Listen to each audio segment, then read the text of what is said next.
We're here with No problem. Korey Harris. Korey Harris, man, I've known you for about eight, Yes, sir. 9 years since we've been on the Ganon Baker, the original mentorship program, which was called the Nation back then. Where where were you when you met Gannon in your life as a human? If you want to share, you don't have to, but mainly as a coach, where you were, if you. Very easy memory because it was such a tough time. I was staying in my mother's home where I went to high school. It was the same bedroom. I had just started coaching rec ball, recreational basketball with 9 and 10-year-olds. And, we had a good squad, but I didn't feel like I was a good coach, community. And Yeah. so I was just surfing the web. YouTube was just wanted to see coaches in their element. I wanted to see, how coaches groomed players because I hadn't been coached. I didn't have a playing career, and on the youth level. So I came across Gannon's inspirational videos at the time. I saw, just his passion for the game. I could hear, his voice and just the way that he delivered his messages. The different things that he used to just kind of shed light on his mindset. And how he approached every day. And I thought, that sounds like a guy I need to learn from. And upon his actual website about his upcoming coaching class, that was the fall of 2008 when I came across his video, and the class was in the summer of 2009 in Orlando. So I saved up all my money from my part-time jobs, and I never spoke with him. It was just all convo with Angie Diamond, but that was my intro to Ganon Baker basketball. To the coaching class, and what happened? What happened to your mind? What happened to your basketball knowledge? And kind of take me through the last 10 years. The energy there was something I had never experienced. So to walk into, a gym, Gannon had just finished working with Amari Stoudemire, that summer. Walking in the gym, he's just finishing up a session, with the NBA guy. That was an immediate, like, just slap in the face, like a good slap, like, this is it. Like, this is who you need to learn from. And Yeah. then I was also surrounded by other coaches with the same energy as me, other coaches who wanted to improve, wanted to learn the game, cared about the game and its well-being, their kids, their players, and what have you. And they were willing to invest their money, and travel from all around the world. I met people from South America, and then, of course, states all over. So it was really my first intro into the global game and high-level basketball. So um, as a kid, I was just kind of like trying not to make mistakes, trying not to get in anybody's way, trying to make sure that I was absorbing all the knowledge I could. But I also, because I was a kid, stuck my nose into some places where maybe other people wouldn't because, they have a little bit more self control or they're just aware of how they may come across. So I was eager, but yet scared. And Gannon, he saw that. He said I was the first coach to like ask him basically to just learn hands on and get on the court with them. And I definitely made a Yeah. lot of mistakes in front of everyone. It was over 60 coaches there, and some of them were very high level. Me that he was proud of the fact that I wasn't afraid to make mistakes. So that gave me the ammunition I needed to go forward. It gave me a little bit of confidence. His curriculum, of course, was, something that I couldn't grasp. I'm not going to lie. Like, they had some things that could help me, and they did help me with my kids. But a lot of it, I still needed to grow just as a coach and a person, really, to even know how to study it. I had to create better habits in my personal life so that I could really dive into it and get all the things in it that he was trying to give us. So, I would just call that the start to better understanding what the game required of me if I was going to be a good coach. Besides the basketball stuff that you learned, because I feel like you're alluding to some of the methods of teaching and reaching and Mm-hmm. touching players and then personal habits as a coach. Can you talk a bit more about that and how much of that is still with you to this day? Really, everything from the course, from the certification course, as far as the methods, are what separates me from maybe someone else who just has like good drills. I had never been around another coach until Gannon, who believed in actually talking to his players like their hearts, like talking to them as people before he even started the session. I'm a spiritual guy, and so I take time on my own to meditate or to kind of just think about who I am and who I want to be. So I was approaching my kids in their practices before the practice would start, and I would give them a word of the day. Well, I thought I was doing something new. Every young 19, 20-year-old thinks that they're like on the cutting edge of something. Right? I got to Ganon, and I saw that he actually had a method to the madness. It helped me to better understand, okay, you're on the right track, but you could do it so much better. So just his ability to communicate while on the court, and be confident in his delivery, but that all stemmed from his knowledge of the game. That was something that I was sorely missing. So that was a huge method, as far as being a better teacher that I knew I needed to improve after leaving his camp. Of course, like the positive reinforcement, I still use his sandwich method, a positive, a negative, and then another positive. A lot of times young coaches, we're either like too buddy, or we, are yelling and tearing a kid down, right? So I was trying to find that medium, like where I could, be the coach that they could trust, but also be the one that they knew wasn't going to lie to them. So I saw that he was actually walking the talk. He was a guy who was living out the stuff he was preaching, and that helped me to better understand who I wanted to be. He didn't even know it, but he was giving me an example. And how much of your success you think as a basketball coach is attributed to you having good mentors in your life, and especially mentors that know what the heck they're talking about? I can't really describe the impact that different mentors have on your development as a coach. It goes beyond words. I can always really trace the success of a coach to whoever they are connected to. Like if they have good mentors and they're actively pursuing, some type of mentorship, that person's probably going to succeed. So even when it came down to recognizing I couldn't spend that much time with Ganon just because of careers and, different life decisions, I still understood the blueprint. So I spent so much time in different team practices. I would approach high school coaches, all the high schools in my area, in the Atlanta metro area. I went to their practices, for weeks and weeks on end. I would watch AAU teams practice. I would watch bad coaching so I could learn what not to do. Spending money, investing money in books, watching games, recording games, and only watching the sideline, or listening to coaches when they're mic'd up, their interviews.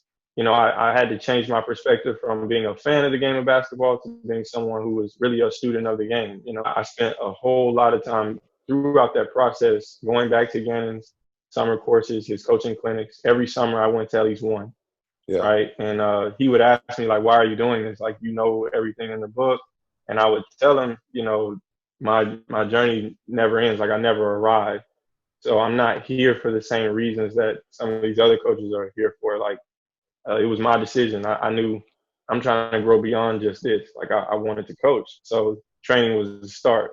And in order to do that, I needed to be around the as many high-level coaches as I could all the time. So mentorship has been huge, but it also leads to you eventually becoming a mentor, because then people recognize you and they start asking you questions. And then you learn more because you have to teach. Obviously, we're able to bridge the gaps between your company and high school coaches or AAU coaches or college coaches or pro coaches. And, what are some of the key things you say that you think that you did to be able to bridge that gap? First thing is you got to come in humbly. I never came in trying to get a coach to like just believe in me, like, hey, coach, I can make your team better, or, coach, look what, you guys could benefit from my presence. I always came in with questions. And, even before the skill development industry exploded, I knew that there was a rift between high school coaches, college coaches, pro coaches, and, like you said, quote unquote, personal coaches. Ultimately, that person who's over that time period needs to be funneling or directing you to understand that as a player, this is all for the benefit of the greater purpose. It's your team.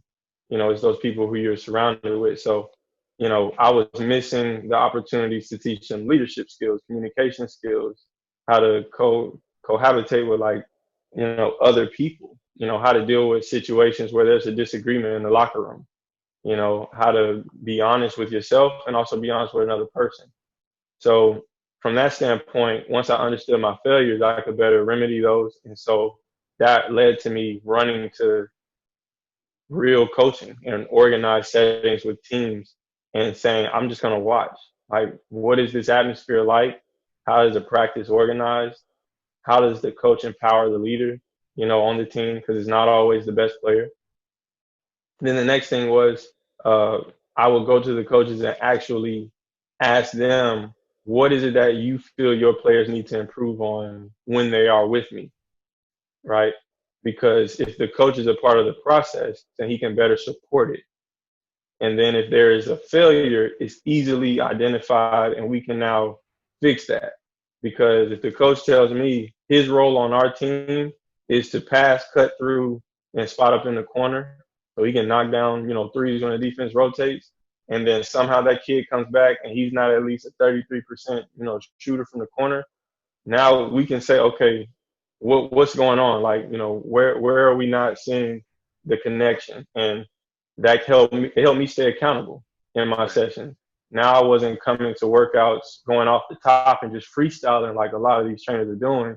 Now I had a blueprint. It helped me better organize my business as well because I was able to get better testimonials from my clients because now they're going back to their teams and they actually have a goal. It's not, well, I just averaged more points this year. No, is that what your team needed? No, we won more games because I was better at my job. My coach, he allowed my role to increase from the beginning of the season to the end. My teammates love playing with me, and I can accredit some of that to Coach Korey. Boom, that's a huge testimonial right there. Like, that hits the heart. Another coach will probably send me his player quicker now if he sees something like that. So that was another huge aspect of just bridging the gap. And then the last thing was being honest with the coaches.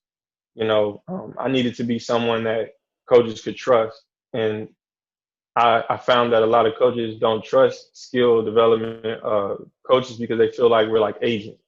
Like we're only in it for the interests of ourselves and just that player. We're not looking out for them as coaches as well. And these coaches, they have jobs, they have families. So when I became more of a middleman for both the player and the coach, where the coach could communicate his wishes to the player or just his what he thinks is best, it helped the coach better look at me as someone who's not trying to sever the tie between the player and the coach, but who's building the bridge. Ganon and myself, we opened a business in China, and we opened up a coaching education series in China. It just popped up. So I remember me and you sitting down in some sort of coffee shop in Florida, kind of talking it over and being like, hey, Korey, this is an opportunity. I'm not really sure what can come out of it, but it's a good thing. It's trusted. Are you in? So then now it's a year later and you're back. So tell me a bit about, did you ever expect a job offer from us, from Ganon Baker Basketball? And it happened in this past year. Kind of give me a brief rundown of what you got to do in China and then how you've grown as a coach and how you've grown as a human. Because life isn't as hard as we make it out to be, right? And if you stay loyal and you stay down, good things come. So I would actually be lying if I said that I didn't expect the things that I'm experiencing right now. Now, I've always, since I started this journey, expected that I would reach certain heights, and that's not being arrogant. I just haven't know. And so from the things that have transpired with, pro opportunities or even like shoe company stuff in China with Nike and Jordan, I've always wrote something down. And if I was willing to speak it, into existence, that it was only a matter of time and a matter of me just being consistent. The amount of, first of all, opportunity that you guys gave me, right? Because in a lot of jobs, there's no freedom. You have a role and you kind of just stick to that, and you're not really trying to see what you can get out of it. It's just, paycheck and maybe some relationships that you can create in the process, right? When it was so like uncharted, as far as uh, just something being given to you at its beginning stages, I guess I can call it, that, it was really uh, just up to us to milk it, and to be our best, versions of ourselves every day and see where that takes us. So, of course, you guys, like you said, with Stronger Me and the opportunity in Beijing, that's where I was planted. But within that, having the opportunity to travel to different regions, in China, to host the coaching clinics, that was huge for my development and my confidence. Not to mention the fact that it's in a different country, there's a language barrier and there's a cultural barrier. So that required me to be more flexible, to learn how to communicate in a different way. I did learn some Chinese while I was there. I was also blessed, just be given a fair shot by, the people in Beijing. Right. So my only job really every day was just to come in and be super motivated, just be hyped, just be on fire, and that's an easy thing when that's the main thing, right? When you're not sure of, having to think about a million different things, you can really, just be yourself and focus. Wouldn't say that it's for everybody. China is a different monster.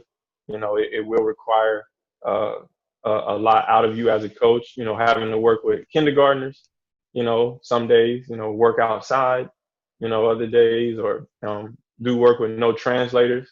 At times, and have to really communicate using your body language, your demonstration ability. Slow down and be patient with people. Also work with coaches who maybe don't have the experience you have.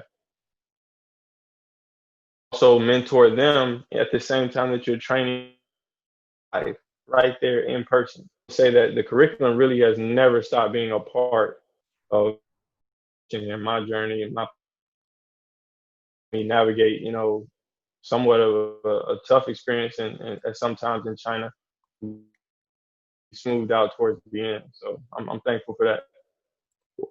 Describe a little bit the transition from paper to the video, and how easy to use for you as a coach. How much ease is in using these videos, and going through and finding the right drill, and talk about it a little bit.